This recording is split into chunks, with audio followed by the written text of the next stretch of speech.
Assalamualaikum warahmatullahi wabarakatuh. Halo semuanya teman-teman. Selamat malam, selamat datang kembali di channel Ilo Bercerita dan masih bersama saya Ilo dimanapun teman-teman berada. Semoga teman-teman selalu dalam keadaan sehat, bahagia dan dimurahkan rezekinya. Amin amin ya robbal alamin.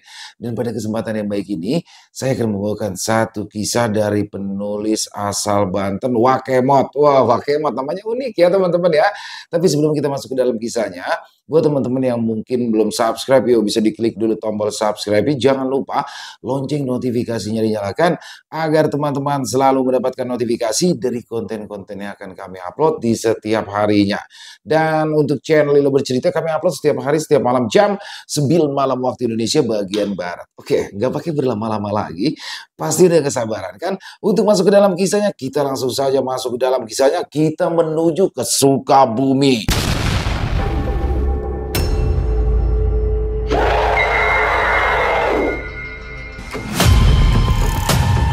Rumah kontrakan di Cicuru, Sukabumi.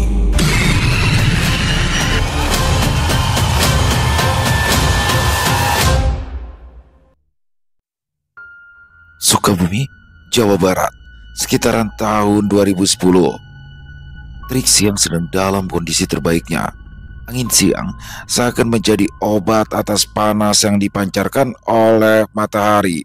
Untuk pertama kalinya, Dika datang ke sebuah kecamatan yang ada di kota Sukabumi, sebuah kecamatan yang cukup maju dengan beberapa pabrik bonafit yang ada di kecamatan tersebut. Dika turun dari mobil angkutan umum jurusan Sukabumi Bogor, angkutan yang dijuluki roller coaster oleh sebagian penumpang dan masyarakat di sana. Dika turun di sebuah pasar yang cukup ramai hingga membuat macet jalanan di wilayah tersebut. Alhamdulillah, akhirnya sampai juga di sini. Semoga rezeki saya bagus di kota kecil ini. Amin. Dengan tas ransel yang sudah agak lusuh dan resleting yang sudah tidak rapat di bagian samping, dia mulai menjejak trotoar pasar dengan langkah yang lelah. Nafasnya berembus kasar karena udara panas yang terasa membakar kulit. Aduh, kalau panasnya kayak gini mah onta juga beli es cincau kayaknya, keluh Dika dalam hatinya. Tapi di balik semua lelahnya, hatinya dipenuhi dengan semangat. Lelaki 20 tahun itu pergi untuk merantau dan meninggalkan desa kecilnya yang berada di Rangkas Bitung, Banten, dengan harapan akan hidup lebih layak dan mencapai kesuksesan di tanah orang. Dika diterima bekerja di sebuah pabrik garmen di salah satu kecamatan yang ada di Kabupaten Sukabumi. Setelah sebelumnya, dia menitipkan surat lamaran pekerjaan melalui uaknya, Pak Asep, yang telah lama menetap di kota kecil tersebut. Dika terus menyusuri trotoar hingga ia berhenti di sebuah kedai kopi yang ada di alun-alun kecamatan tersebut. Es teh manisnya satu ya. Mohon mangga calik. Dengan rasa lelah, Dika duduk di kursi kayu panjang dan melepaskan tas serta topi dan juga jaketnya. Di mana tanya si Tete pemilik warung sambil memberikan minuman pesanan Dika. Abdi di Rangkas Bitung teh, bade damel di pabrik KB Global. Oh di KB, saudara Tete oge damel didinya jadi operator sewing. Iya es teh manisna sok mangga dilajeng Nya teh atur nuhun. Ari si diterima di bagian naon? Tanya si Tete kembali. Kirang apal abdi gitu. Da abdi mah ukur ngalamar wungkul kamari teh. Oh, sing bertanya susah sekarang mah nyari kerja. Anak Tete kemarin ngelamar kerja di pabrik susu. Nanggo artos, mana mahal pisan. Oh, gitunya teh. Mudah-mudahan we abdi betah teh. Jawab Dika sambil tersenyum. Dika pun mengambil rokok yang tinggal satu batang di dalam bungkusnya dan menyalakan rokok tersebut. Sambil sibuk mengotak-ngatik ponsel Nokianya, tak lama berselang, uaknya Dika pun datang dengan sepeda motor Mio lamanya lengkap dengan pakaian dinas satpamnya. Dengan sigap, Dika pun segera meraih tangan uaknya untuk mencium punggung tangannya. Tos lila mana Dik? Nembe pisan wa. Ayo tuh, langsung wae ke rumah uak. Ya Wak, sebentar ya, Dika bayar dulu es teh manisnya. Sudah, esnya berapa? Oh, 3.000 WA. Ini teh uangnya. Ya terima kasih. Sing bertanya di sini, ntar ngopi lagi ke sini. Baik teh, atur nuhun ya. Jawab Dika sambil tersenyum. Setelah Dika membayar dan memakai kembali jaket lusuhnya, ia pun langsung menaiki sepeda motor uaknya di jok belakang. Tak banyak yang dibicarakan selama perjalanan. Setelah 10 menit, mereka pun sampai di rumah sederhana yang lumayan cukup luas yang dimiliki uaknya. "Ayo masuk," ajak uaknya sambil berjalan pelan untuk membuka pintu rumahnya. "Assalamualaikum," ucap Dika. "Waalaikumsalam," jawab Wais dari arah dapur yang sedang sibuk mencuci piring setelah makan siang. "Sehat Dika?" tanya Wais. "Alhamdulillah sehat Wak. Sok atuh calik tong era-era." Dika pun lalu duduk di kursi dan mengobrol dengan Wak Asep, dan istrinya itu kembali pergi ke dapur untuk membuatkan Dika minum. Wak Asep pun menjelaskan tentang pekerjaannya nanti dan memberikan banyak nasihat yang intinya beliau meminta agar Dika betah dan tidak macam-macam selama bekerja. "Kamu yang betah di sini. Kamu harus giat. Kasihan keluarga kamu di kampung. Kamu harus bantu biaya sekolah adik-adik kamu di kampung. Jangan banyak gaya. Kamu harus hidup irit. Kamu kesini untuk merantau cari uang, bukan untuk hura-hura. Iya Wak. Kamu juga harus jaga nama baik Wak di pabrik. Wak masukin kamu kerja di pabrik KB susah. Itu juga Wak mohon-mohon sama personalianya. Nanti Wak yang malu kalau kamu bikin ulah. Apalagi Wak kan chief security di pabrik itu. Iya Wak. Nah, untuk sementara kamu tinggal di sini dulu aja. Sebelum kamu dapat kontrakannya, kamu tidur bareng anak Wak si Fajri ya di kamar depan. Gak apa-apa kan? Ucap Wasep. Iya Wak, gak apa-apa. Itu juga udah cukup. Terima kasih ya Wak. Mereka berdua pun mengobrol berbagai hal, mulai dari keadaan keluarga di kampung, musim apa di kampung, serta keadaan kampung Dika sendiri. Keesokan harinya, Dika pun mulai bekerja. Dia ditempatkan di bagian quality control metal detector, posisi yang cukup banyak diminati oleh para lelaki yang bekerja di pabrik garment untuk bagian finishing. Waktu pun berlalu, Dika bekerja dengan giat, sebuah pekerjaan yang cukup sederhana tapi cukup untuk bertahan hidup. Gaji yang tidak besar membuatnya harus berpikir hemat sejak awal. Setelah mendapatkan gaji pertamanya, ia berniat untuk mencari kontrakan yang murah, tak peduli ukuran atau fasilitas. Yang penting ada atap dan kasur untuk melepas lelah. Setelah bertanya ke teman-teman di tempat kerjanya, temannya pun merekomendasikan sebuah kontrakan yang ada di dekat rumahnya. "Di dekat rumah saya ada kontrakan murah. Sepertinya lagi kosong, tapi lokasinya jauh dari sini. Jadi kalau kamu kerja harus naik angkot dulu.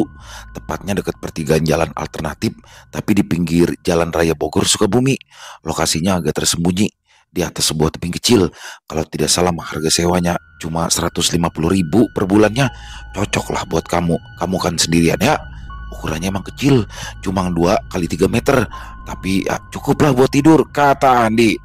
"Ya tuh, ntar saya cek ke sana." "Oke, nanti bareng aja sama saya." "Siap."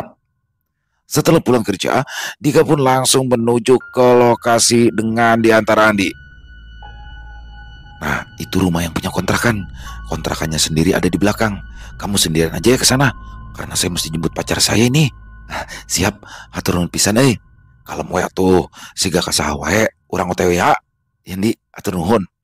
Dika lalu melangkah menuju ke rumah yang tadi sudah ditunjukkan oleh Andi, yang hanya dihalangi parkiran mobil dari Jalan Raya Bogor Sukabumi. Tok tok tok, tok tok tok. "Assalamualaikum." "Assalamualaikum." "Waalaikumsalam." "Ya, ada apa?" "Bener Pak, nama saya Dika. Saya lagi nyari kontrakan. Saya dengar-dengar di sini ada kontrakan yang kosong."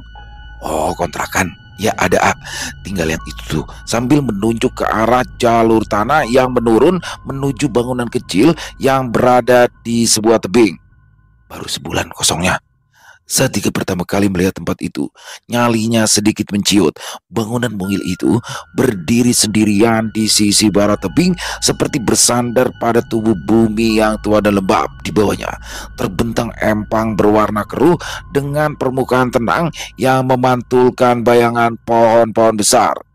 Suara aliran kecil terdengar dari balik rimbunan semak dan batang pepohonan yang menutup jalur sungai yang tersembunyi.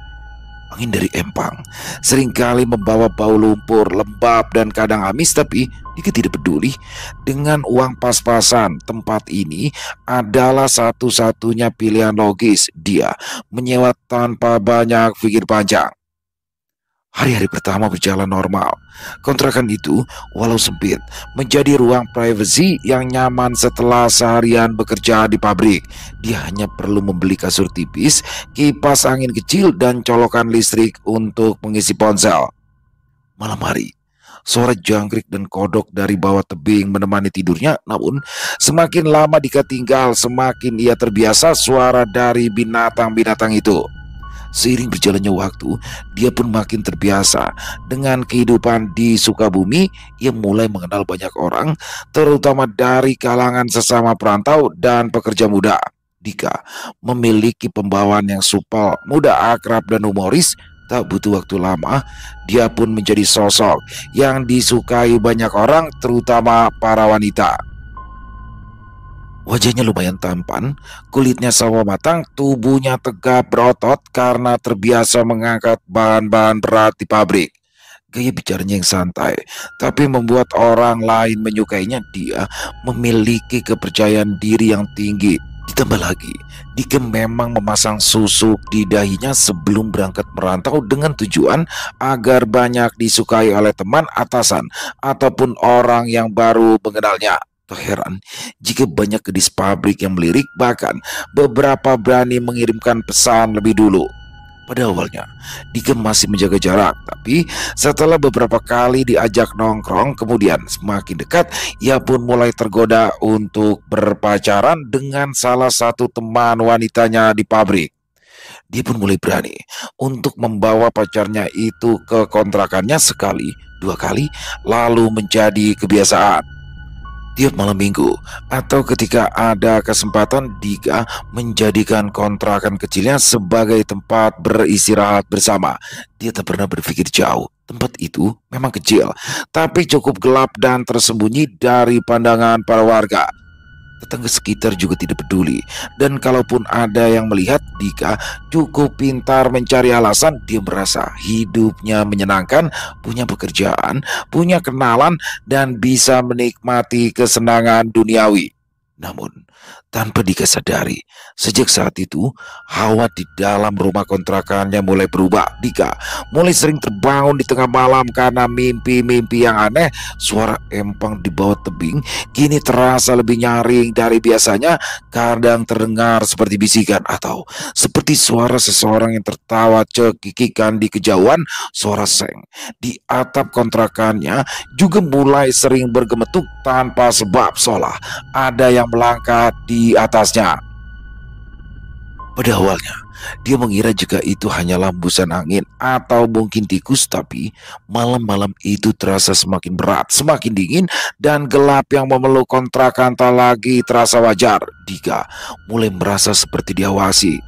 Suatu malam, ia terbangun karena mendengar suara seperti kuku yang mencakar-cakar dinding tripeknya. Krek, pelan tapi konstan. Dia langsung duduk, matanya terbuka, nafasnya tertahan. Suara itu berasal dari sisi dinding yang menghadap ke empang, tempat tak ada jalan ataupun rumah lain. Dia keluar, membawa senter dari ponselnya, tapi begitu ia keluar dari pintu, hanya ada angin dan suara kodok yang menyambut. Dika menelan ludah dan kembali masuk. Dia tidak pernah menceritakan hal ini pada siapa-siapa. Rasa gengsi membuatnya berpura-pura tak pernah terjadi apa-apa. Sampai gangguan kecil itu mulai menjadi bagian dari malam-malamnya. Pada suatu malam, ketika Dika dan beberapa temannya sedang nongkrong di dalam kontrakannya, terdengar suara keras dari arah jalan raya. Brak! Tolong! Tolong! Jerit seorang perempuan dari arah luar. Mereka semua terdiam. Suara itu sangat dekat. Dika berdiri kaget, menatap temannya, lalu berkata spontan, "Ayah naon eta?" Tanpa pikir panjang, mereka semua berhamburan keluar. jalanan gelap, hanya diterangi lampu jalan yang redup. Mereka berjalan cepat ke arah sumber suara dan tak jauh dari mulut gang terlihat kerumunan warga yang sudah mulai berkumpul di sana. Tubuh seorang pemuda tergeletak tak bergerak di atas aspal, motornya ringsek, dan di depannya sebuah truk pengangkut air masih berhenti dengan lampu hazard yang menyala. Darah menggenang, beberapa orang menangis, seorang ibu terduduk lemas sambil menggenggam bau korban. Salah satu teman Dika berbisik, "Meninggal kayaknya, kepalanya pecah kena lindes." Dika menahan nafas, dia hanya bisa berdiri mematung. Tak lama, datanglah Mang Dede, pemilik kontrakan, menyusul ke lokasi dengan senter di tangan. Dia berdiri di dekat Dika dan berkata dengan suara pelan namun penuh makna, "Jalan di sini mah angker, Dika. Udah lama. Konon dari sini sampai 1 kilometer ke arah Sukabumi selalu aja makan korban. Dan katanya ayah nungguan sosok nini tua di gorong-gorong itu. Nah, gorong-gorong itu teh kan nepi China teh nyambung ke jembatan nu diharap kawasan industri." Dika hanya menatap jalanan yang gelap di depannya. Baru malam itu dia merasa jika kontrakan yang selama ini ia anggap sebagai tempat yang aman ternyata berdiri di atas tanah yang menyimpan cerita gelap. 1 tahun berlalu, Dika tinggal di kontrakan itu dengan kelakuan yang semakin buruk. Pada satu malam, Dika pulang dari rumah pacarnya. Ketika sampai di dekat kontrakannya, terlihat beberapa orang sedang berkerumun di lokasi kecelakaan sebelumnya.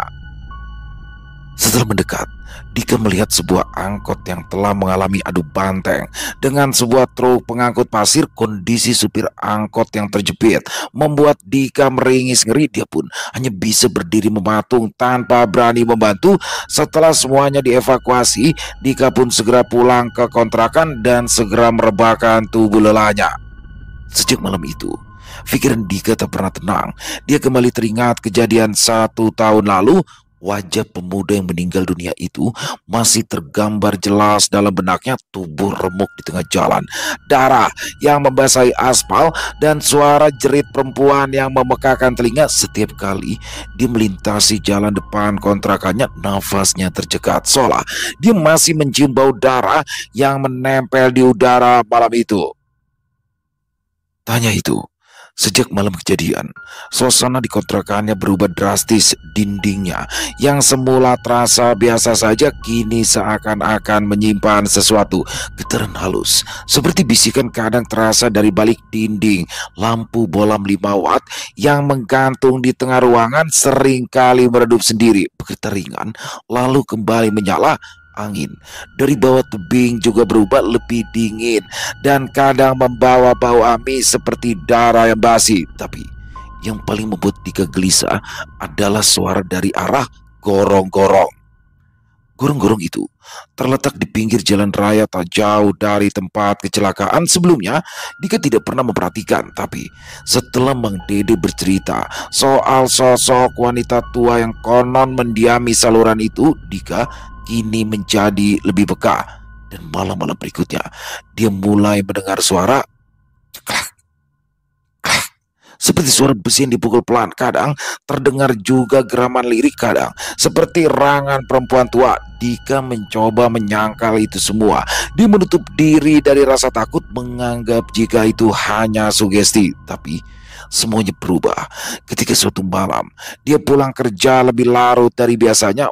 Waktu menunjukkan pukul 1 pagi saat Dika melewati gang menuju kontrakan. Motor metiknya melaju pelan di jalan setapak, hanya diterangi lampu depan. Begitu sampai di ujung gang yang mengarah ke kontrakan, ia tiba-tiba merasa seperti sedang diawasi. Suram malam seperti hening mendadak. Dia mematikan mesin motor lalu menuntunnya perlahan. Di sisi kirinya, di bawah tebing, empang gelap seperti cermin hitam yang mati. Di sisi kanannya, gorong-gorong besar berdiri seperti mulut hitam yang menganga. Tiba-tiba saja suara nafas berat terdengar dari arah gorong-gorong. Dika langsung menghentikan langkahnya. Dia menoleh perlahan. di bawah cahaya lampu jalan yang temaram, dia melihat bayangan hitam rayap perlahan dari balik mulut gorong-gorong. Sesuatu yang membungkuk. Tubuhnya kurus kering, rambutnya panjang menjuntai, dan matanya merah menyala. Tubuh Dika membeku. Makhluk itu berdiri di sana, menatap ke arahnya dengan wajah keriput dan senyum yang mengerikan. Tanpa pikir panjang, Dika langsung berlari dan melesat menuntun motornya ke arah kontrakan. Detak jantungnya menghantam dada, tangannya gemetar di atas stang motor. Begitu sampai di kontrakan, dia menutup pintu rapat, menguncinya dari dalam, dan duduk bersandar di dinding. Nafasnya tersengal, keringat membasahi punggung. Malam itu, Dika tidak dapat tidur. Dia hanya duduk melamun, lampu menyala dengan terang, dan telinganya siaga pada setiap suara. Keesokan malamnya, Dika duduk di warung dekat kontrakan berusaha menenangkan pikiran. Di sanalah dia bertemu dan berkenalan dengan Asep, seorang penjaga kontrak handphone yang baru pindah beberapa bulan lalu. Sosok ramah dan bersahaja. Asep mengenakan peci, bicaranya pelan dan teratur, dan dari perkenalan itu Dika tahu bahwa Asep adalah lulusan pondok pesantren yang ada di daerah Cianjur. Setelah beberapa kali mengobrol dan merasa cocok, Dika akhirnya memberanikan diri untuk curhat. Kang, kontrakan saya kayaknya angker, ucapnya sambil menyeruput kopi hitam. Asep menoleh, alisnya naik. Angker? Kenapa emangnya?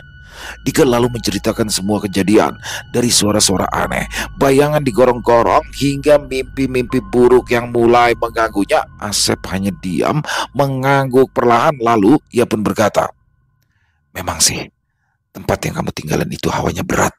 Saya udah ngerasain dari awal lewat sana. Ada yang gak suka. Maksudnya gimana? Makhluk halus, penunggu lama. Mereka suka tempat gelap, lembab, apalagi dekat air dan pohon besar. Dika menelan ludah. Aduh, berarti saya harus pindah dong, Kang. Kalau bisa sih iya. Tapi sementara saya coba bantu dulu malam ini ya, biar saya lihat langsung. Dika menyetujuinya. Malam itu mereka berdua pulang bersama ke rumah kontrakan. Saat mereka tiba, suasana terasa lebih pekat dari biasanya. Langit tak berbintang, angin bertiup pelan, tapi dinginnya seperti menembus kulit. Asep masuk lebih dulu. Dia berdiri di tengah ruangan dan memejamkan mata. Assalamualaikum. Gumam melirih seperti berbicara kepada sesuatu yang tak kasat mata. Dika langsung duduk di sudut ruangan, memperhatikan. Tak lama, Asep membuka mata. Hawanya gak enak banget, Dik. Serius, Kang? Asep mengangguk. Tempat ini sudah menjadi sarang. Ada lebih dari satu makhluk di sini, dan kayaknya mereka sudah suka sama kamu. Dika terdiam, lehernya seperti dicekik dengan rasa takut. Suka? Suka dalam artian gimana, Kang? Dalam artian, kamu sudah dianggap bagian dari mereka. Karena kamu sudah sering berbuat maksiat di sini. Dika tertunduk, rasa malu dan rasa takut bercampur menjadi satu. Dia menghela nafas panjang. Jadi saya harus apa, Kang? Saya bantu. Tapi nanti kamu beli nasi goreng ya. Saya mau puasa besok. Saya mau sahur. Oh, siap, Kang. Saya beli sekarang aja ya. Boleh. Biar saya di sini aja nungguin. Tanpa banyak tanya, Dika pergi membeli nasi goreng ke warung yang jaraknya sekitar 1 kilometer dari kontrakan. Suasana sepanjang jalan menuju kontrakan terasa lebih sunyi dari biasanya, padahal jalan raya Sukabumi Bogor biasanya tak pernah benar-benar sepi. Selalu saja ada kendaraan yang lewat, suara klakson atau anjing menggonggong di kejauhan. Tapi malam itu, sepertinya semua diam. Dika mengendarai motornya pelan sambil menjepit plastik berisi 2 bungkus nasi goreng di kaki motornya. Pikirannya berkecamuk, penuh rasa cemas. Dia masih memikirkan ucapan dari Kang Asep. Mereka sudah suka sama kamu. Kalimat itu terngiang-ngiang, membuat lehernya dingin seperti dikalungi es. Begitu memasuki gang kontrakan, Dika menurunkan kecepatan. Lampu motor menerangi jalan setapak kecil, lalu bayangan rumah kontrakan menyambut di kejauhan. Tapi ada yang aneh. Atap seng kontrakannya bergetar dengan hebat. Brak! Brak! Seolah ada sesuatu yang besar yang melompat-lompat di atasnya. Suara gesekan seperti kuku tajam mencakar-cakar permukaan seng menambah kengerian. Dika langsung mematikan motor dan melangkah cepat. Tangannya gemetar saat ia membuka pintu. Begitu dia masuk ke dalam, ia terpaku. Kang Asep sedang duduk bersila di tengah ruangan. Tapi bukan Asep seperti biasanya. Matanya merah menyala, wajahnya merah padam, seperti sedang menahan amarah luar biasa. Urat-urat di pipisnya menonjol, dan tangannya terkepal kaku di atas lutut, seperti sedang menahan sesuatu yang hendak meledak dari dalam tubuhnya. Kang Asep, suara Dika lirih nyaris tak terdengar. Tak ada jawaban. Kang Asep masih tetap bersila, memejamkan mata, nafasnya memburu. Dika mendekat, berusaha mengguncang baunya pelan. Kang, sadar tuh Kang. Beberapa detik yang mencekam berlalu, lalu tiba-tiba saja, wah! Kang Asep mengerang keras, tubuhnya terguncang hebat seperti disetrum. Dika mundur refleks, ngeri melihat sosok yang biasanya tenang dan juga santun berubah menjadi seperti orang kerasukan. Dika, suara Kang Asep akhirnya keluar serak dan berat. Iya Kang. Kang Asep pun beristighfar. Astagfirullah. Makhluknya marah. Mereka tahu saya bukan orang sini. Mereka nggak mau saya ganggu kamu dari tempat ini. Dika melongo. Duh, maksudnya gimana tuh Kang? Setan di sini barusan nyerang saya. Mereka datang dari segala arah. Dari tebing, dari pohon, dari empang, dan dari gorong-gorong. Genderuwo besar, dia yang paling kuat.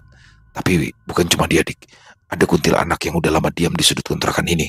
Ada tuyul juga, dan tadi mereka semua berkumpul ingin mengusir saya. Dika merasa lututnya lemas. Aduh, terus gimana ini Kang? Saya udah coba lawan mereka, tapi ini tempat sudah kotor, Dik. Terlalu banyak energi negatif. Kamu memang harus pindah. Dika mengangguk pelan. Sebaiknya malam ini kamu nginap saja di rumah kontrakan saya, ya? Baik Kang, baik. Mereka pun lalu bergegas untuk pergi menuju kontrakan Kang Asep. Tapi saat mereka hendak keluar, sesuatu yang nyaris merenggut nyawa terjadi. Motor sudah dihidupkan, lampu menyala saat hendak keluar gang dan menyeberang jalan. Dari arah atas jalan, lampu besar menyilaukan terlihat meluncur cepat. Sebuah truk tronton sedang menyalip angkot yang berhenti. Truk itu melaju kencang tanpa aba-aba, hanya sorot lampu dan raungan mesin. Dika yang sudah berada di tengah jalan nyaris tak sempat menghindar. Awas Dik, teriak Kang Asep. Refleks Dika membanting stang ke kiri. Motor terguling ke pinggir jalan, tubuhnya terbanting ke aspal. Truk melintas hanya beberapa sentimeter dari posisi kepalanya. Dika menggigil, jantungnya berdetak tak beraturan, tubuhnya penuh debu, lututnya lecet. Kang Asep segera menghampiri dan memapanya. Alhamdulillah kamu selamat. Ini tempat udah bahaya, Dik. Mereka benar-benar mau kamu tetap tinggal. Mereka nggak mau kamu pergi. Kenapa Kang? Karena kamu sudah mereka anggap sebagai bagian mereka, dan kamu sering bikin dosa di tempat itu. Jadi kamu itu seperti hidangan yang enak buat mereka. Malam itu, mereka berdua menginap di kontrakan Kang Asep. Dika duduk diam, memandangi lantai sambil menggenggam gelas air putih. Kang Asep mengaji pelan, mengisi ruangan kecil itu dengan lantunan ayat suci. Perlahan, rasa tenang mulai meresap dalam diri Dika. Setelah selesai mengaji, Kang Asep duduk di hadapannya lalu kembali menceritakan apa yang terjadi di kontrakan tadi. Ada yang datang tadi waktu saya zikir di kontrakan kamu. Siapa Kang? Sosok besar, tingginya lebih dari 2 meter. Wajahnya kayak binatang, rambutnya lebat di dada dan punggung. Dia ngomong. Di sini Kang Asep menirukan suaranya berat dan menggeram. Jangan ganggu anak itu. Dia milik kami dan kami menyukainya. Dika tercekat. Saya jawab, dia saudara saya akan jagain dia. Tapi makhluk itu gak terima. Dia bilang, kalau begitu, kamu yang harus disingkirkan dari tempat kami. Asep menghela nafas berat.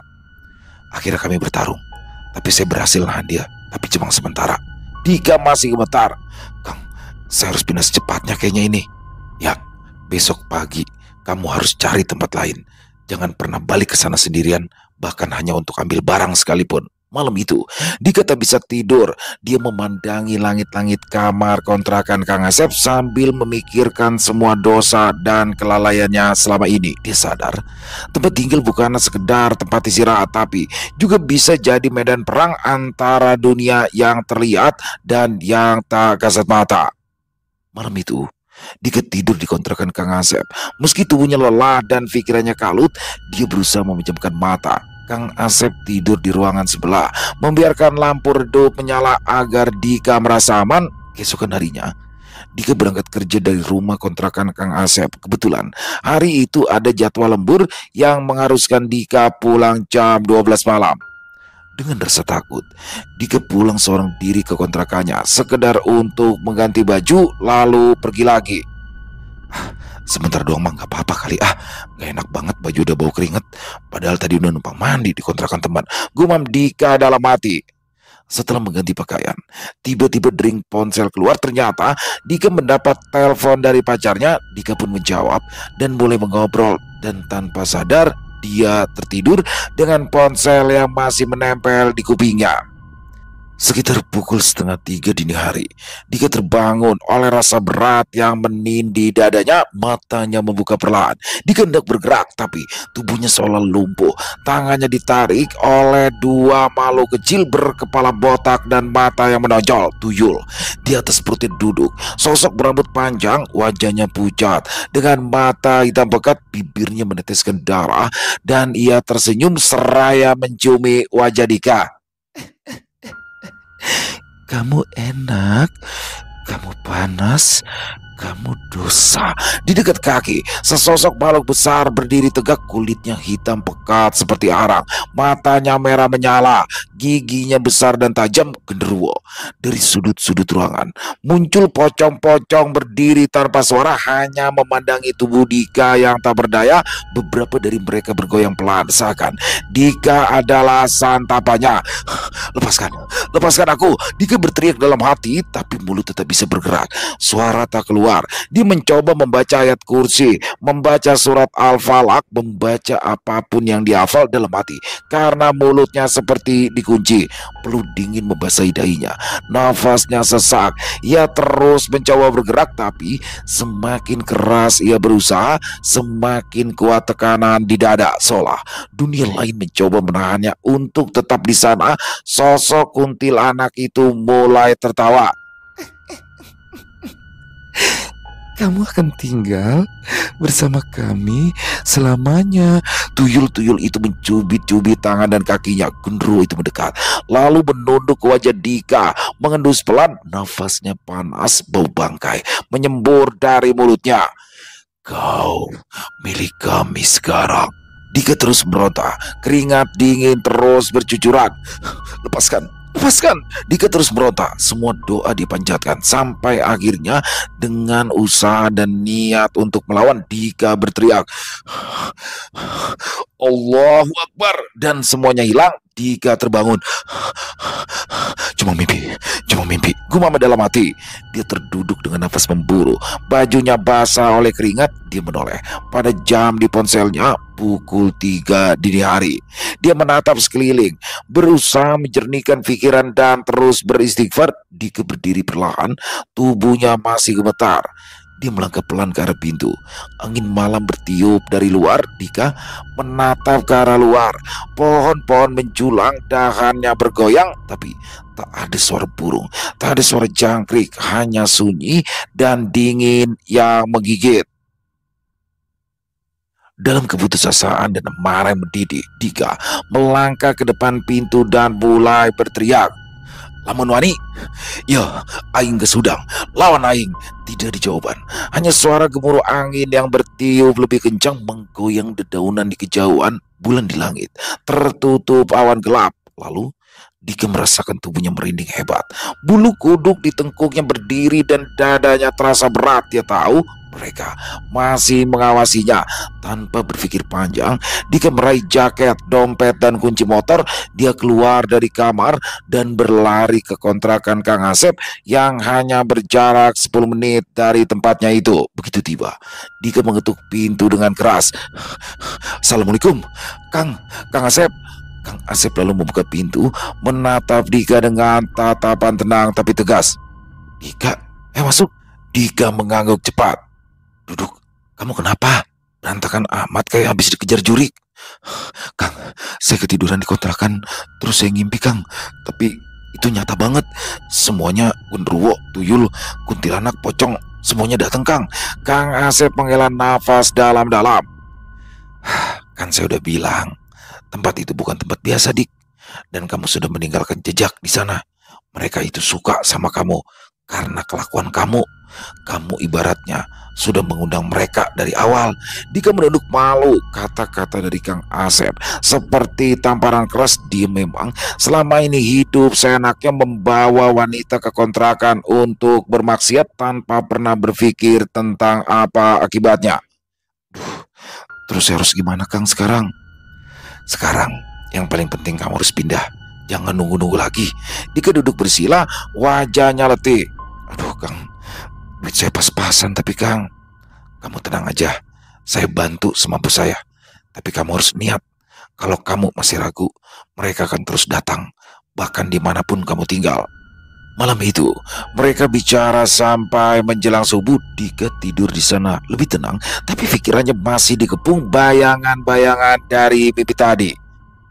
Besok paginya, Dika memberanikan diri kembali ke kontrakan lamanya, ditemani Kang Asep bukan untuk tinggal, tapi untuk mengemasi barang-barang. Sambil menahan rasa takut, dia membuka pintu perlahan. Bau apek dan aroma bangkai menyambutnya. Langit-langit terlihat lebih hitam dari biasanya, seperti terselimuti asap tipis. Dika tak berlama-lama, dia memasukkan baju, jaket, dan beberapa perlengkapan ke dalam 2 tas besar. Tidak semua barang dia bawa, beberapa dibiarkan begitu saja. Sebelum keluar, dia menatap ruangan itu sekali lagi. "Aing mohon ampun, ulah ganggu deui, aing moal balik ka dieu deui." Lalu ia menutup pintu untuk terakhir kalinya. Kang Asep mengajak Dika menemui Mang Dede, pemilik kontrakan tempat Dika tinggal sebelumnya. Mang Dede adalah pria parubaya berkulit gelap, bertubuh kurus, dan rambutnya hampir sepenuhnya putih. Dia dikenal sebagai sosok yang tahu banyak soal sejarah kampung dan tempat-tempat angker di sana. Mereka duduk di balik-balik bambu yang ada di halaman rumah Mang Dede. Setelah Dika menceritakan tentang kejadian semalam, Mang Dede menghela nafas panjang. "Saya mah udah duga kalau kamu bakalan ngalamin ini.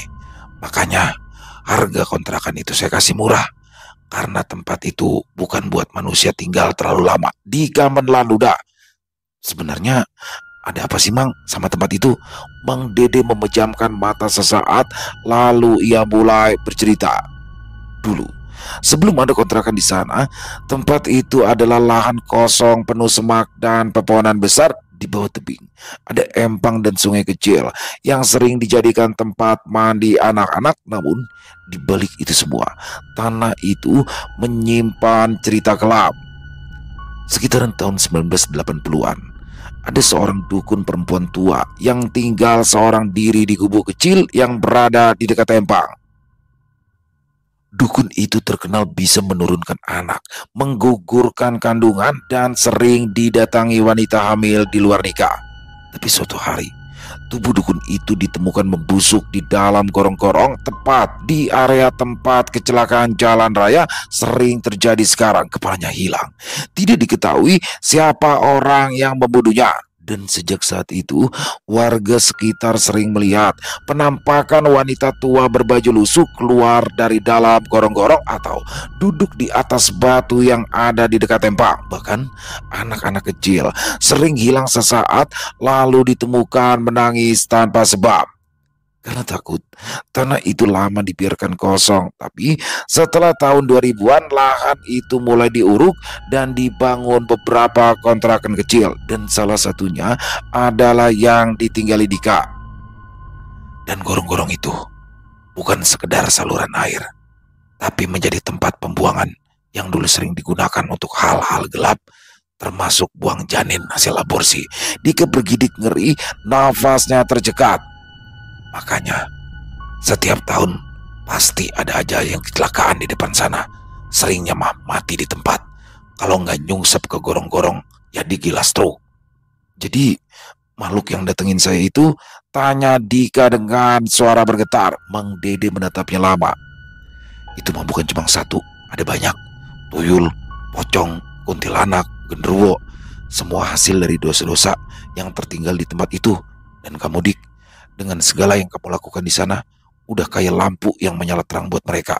Mereka senang karena kamu gak pernah takut. Dika menunduk, wajahnya panas, rasa malu dan penyesalan bercampur dalam dada.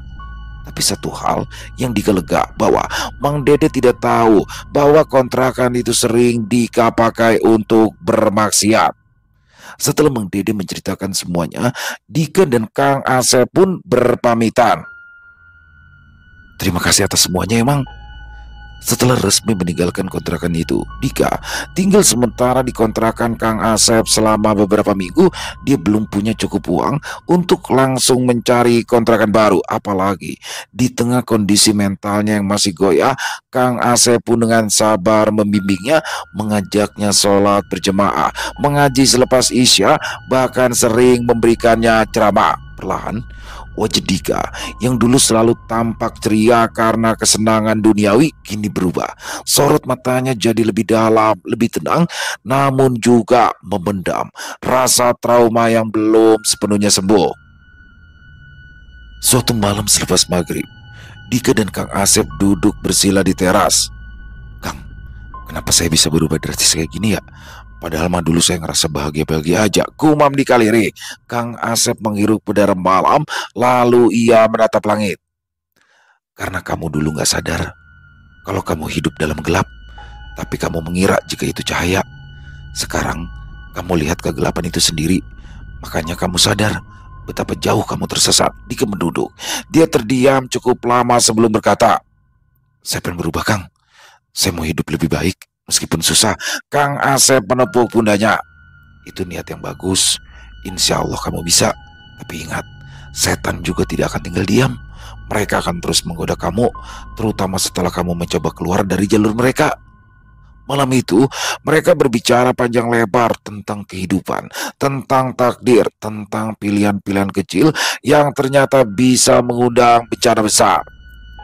Beberapa bulan kemudian, Dika memutuskan untuk pergi merantau ke Jakarta. Dika berhasil mendapatkan pekerjaan dengan gaji yang cukup menjanjikan. Dia mendapatkan pekerjaan baru sebagai staf logistik di sebuah gudang distribusi. Hidupnya masih sederhana, tapi dia kini lebih berhati-hati. Dia mulai rajin pergi ke masjid, menjauhi teman-teman toksik, dan berhenti total dari membawa wanita ke tempat tinggalnya. Namun, mimpi buruk itu kadang masih datang. Bukan setiap malam, tapi sesekali makhluk-makhluk itu masih muncul dalam tidurnya. Tuyul yang mencengkram tangan, pocong yang berdiri di pojok ruangan, atau genderuwo yang mengintai dari luar jendela. Tapi kini Dika tahu harus berbuat apa. Dia bangun, berwudu, lalu sholat 2 rakaat, lalu tidur lagi dengan tenang. Suatu hari, Dika kembali lagi ke Sukabumi, bukan untuk menetap, tapi untuk menghadiri undangan pernikahan Kang Asep. Dia melewati jalanan Bogor Sukabumi, dan secara memang melewati area kontrakan lamanya. Dia berhenti, menatap dari kejauhan. Kontrakan itu tampak kosong, dindingnya kusam, atap sengnya mulai berlumut, tak ada satupun penghuni. Dan tak kenapa, udara di sekelilingnya terasa dingin. Angin sepoi-sepoi mengibaskan rumput liar di sekitaran empang. Lalu dari kejauhan, Dika melihat sesuatu. Seorang wanita tua berpakaian lusuh sedang duduk di pinggir gorong-gorong, memandangi jalan dengan kepala sedikit menunduk. Dia tampak menunggu. Astagfirullah. Dika hanya menatap dengan rasa takut. Lalu dengan pelan dia mengucap, saya cuma numpang lewat. Saya tidak akan kembali ke kontrakan itu, Nek. Saya sudah tahu siapa kalian, dan tolong jangan ganggu saya. Saya cuma izin melintas di jalan ini. Wanita tua itu tidak bergerak, tapi angin mendadak berhenti. Suasana seolah membeku. Lalu Dika melanjutkan perjalanan tanpa menoleh lagi. Dan kini Dika hidup lebih tenang. Dia tidak seramai dulu dalam pergaulan, tapi hatinya kini lebih ramai. Dia paham kesenangan sesaat bisa menjebak manusia pada jurang gelap yang dalam, bahkan bisa menyeretnya masuk ke dunia yang bukan miliknya.